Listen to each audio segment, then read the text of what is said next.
بسم اللہ الرحمن الرحیم۔ اسلامک ڈریم سٹوریز کے ناظرین السلام علیکم۔ پیارے دوستو، آج کی اس ویڈیو میں ہم آپ کو سنائیں گے حضرت شیخ عبدالقادر جیلانی رحمۃ اللہ علیہ کا وہ واقعہ جب ایک شخص نے آپ کو ٹھنڈے پانی میں دھکا دے دیا اور اس کے بعد اس کا کیا انجام ہوا، اور ان 5000 اللہ والوں کا ذکر جو اپنی قبروں سے دعاؤں میں شامل ہوئے، اور اس پتھر کے ہاتھ کا قصہ جو قبر سے باہر نکلا۔ یہ واقعہ بہت ہی حیرت انگیز ہے۔ میری آپ سب سے گزارش ہے کہ اس واقعے کو مکمل سمجھنے کے لیے ویڈیو کو آخر تک ضرور دیکھیے۔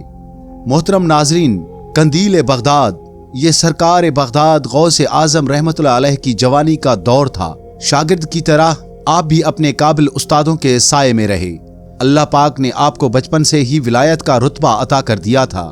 بغداد پہنچنے کے بعد آپ نے مدرسہ نظامیہ میں داخلہ لیا اور ہر علم کے ماہر استاد سے فیض حاصل کیا۔ قندیل بغداد حضرت شیخ عبدالقادر جیلانی رحمۃ اللہ علیہ علم کے ساتھ ساتھ عبادت میں بھی مثال تھے۔ بڑے بڑے عالم آپ کی عزت کرتے تھے۔ آپ کی شہرت اس قدر بڑھ گئی کہ جوانی میں ہی آپ بڑے عالموں کے درمیان بیٹھنے لگے اور بغداد والوں کے دلوں پر راج کرنے لگے۔ ایک بار اپنے شاگردوں کو قرآن پاک پڑھا رہے تھے کہ اچانک خاموش ہو گئے اور پھر ارشاد فرمایا، مجھے ابھی قبرستان جانا پڑے گا۔ ساتھیوں کے پوچھنے پر آپ نے بتایا کہ میرے استاد شیخ حماد اللہ رحمۃ اللہ علیہ کا وصال تو برسوں پہلے ہو چکا ہے، لیکن آج مجھے ان کی قبر پر جانا ہوگا۔ آپ جب قبرستان پہنچے تو ساتھیوں کو باہر رکنے کا حکم دیا اور خود استاد کی قبر پر تشریف لے گئے۔ وہاں آپ قبلہ رو رو کر ایسی رکت آمیز دعا کرنے لگے کہ آپ کی آنکھوں سے آنسو جاری تھے۔ اچانک ایک کرشمہ ہوا کہ شیخ حماد کی قبر سے نور پھوٹنے لگا اور آس پاس کی قبریں روشن ہو گئیں۔ جب آپ قبرستان سے باہر آئے تو آپ کے چہرے پر اطمینان تھا۔ آپ نے ساتھیوں کو بتایا کہ جب میں طالب علم تھا تو ایک رات ہم ایک نہر کے پاس سے گزر رہے تھے۔ سخت سردی کا موسم تھا۔ اچانک میرے استاد شیخ حماد رحمۃ اللہ علیہ نے اپنے سیدھے ہاتھ سے مجھے نہر کے ٹھنڈے پانی میں دھکا دے دیا۔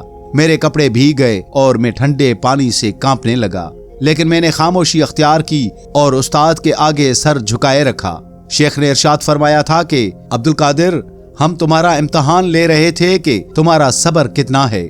آج جب میں ان کی قبر پر پہنچا تو مکاشفہ ہوا کہ شیخ جنت کے اعلیٰ باغوں میں سے ہیں، لیکن ان کا وہ سیدھا ہاتھ جس سے انہوں نے دکھا دیا تھا پتھر کا ہو چکا ہے اور وہ بے جان ہے۔ شیخ نے عرض کیا، اے عبدالقادر، اللہ پاک آپ سے اتنی محبت کرتا ہے کہ میرے اس ہاتھ کو جس نے آپ کو تکلیف دی تھی بے جان کر دیا گیا ہے۔ اب آپ ہی دعا کریں تو یہ ٹھیک ہو سکتا ہے۔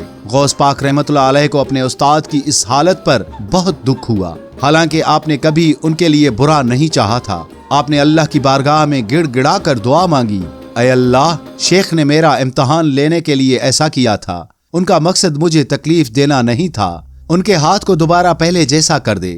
روایت ہے کہ جب غوث پاک دعا کر رہے تھے تو آپ کی دعا میں برکت کے لیے 5000 اولیاء جو وہاں دفن تھے وہ بھی اپنی قبروں میں بیدار ہو کر اس دعا میں شامل ہو گئے۔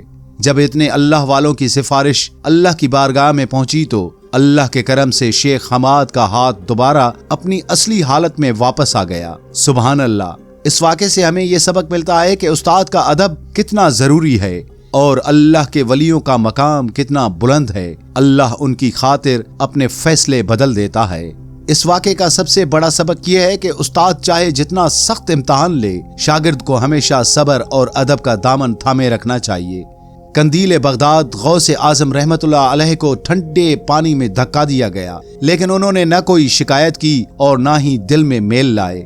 اللہ کے محبوب بندوں کی قدر اللہ تعالیٰ اپنے نیک بندوں سے ایسی محبت فرماتا ہے کہ اگر کوئی چاہے وہ استاد ہی کیوں نہ ہو انہیں معمولی سی تکلیف بھی پہنچائے تو اللہ اسے پسند نہیں فرماتا۔ کسی بھی اللہ والے یا نیک انسان کی دل آزاری سے بچنا چاہیے، کیونکہ یہ اللہ کی ناراضگی کا سبب بن سکتا ہے۔ غوث پاک رحمۃ اللہ علیہ کا مرتبہ ولایت میں بہت بلند تھا، لیکن اس کے باوجود آپ نے اپنے استاد کے لیے گڑ گڑا کر دعا کی۔ آپ نے یہ نہیں سوچا کہ استاد نے میرے ساتھ ایسا کیوں کیا، بلکہ آپ ان کی تکلیف دور کرنے کے لیے بھی بے قرار ہو گئے۔ جتنا بڑا عہدہ یا رتبہ ملے، انسان کو اتنا ہی زیادہ عاجز ہونا چاہیے۔ دعا کی طاقت اور اولیاء کا مقام جب 5000 اولیاء اللہ ایک دعا پر متفق ہوئے تو اللہ نے اپنے قانون قدرت سے اس پتھر ہاتھ کو بھی دوبارہ زندہ کر دیا۔ نیک لوگوں کی صحبت اور ان کی دعا میں بڑی تاثیر ہوتی ہے۔ اجتماعی دعا اللہ کی رحمت کو تیزی سے متوجہ کرتی ہے۔ حضرت شیخ حماد رحمت اللہ علیہ نے اپنی غلطی یا امتحان پر اللہ سے معافی مانگی اور غوث پاک رحمت اللہ علیہ نے فوراً ان کی مدد فرمائی۔ انسان سے خطا ہو سکتی ہے، لیکن بہترین انسان وہ ہے جو توبہ کرے اور جس کے ساتھ جاتی ہوئی ہو وہ اسے معاف کرے۔ اگر غوث پاک رحمت اللہ علیہ اس وقت غصہ کرتے یا بدتمیزی کرتے تو شاید وہ غوث اعظم کے مرتبے پر فائز نہ ہوتے۔ آپ کے صبر نے ثابت کیا کہ آپ ولایت کے حقدار ہیں۔ آزمائش میں صبر کرنے والوں کو اللہ پاک دنیا اور آخرت دونوں میں سرخرو فرماتا ہے۔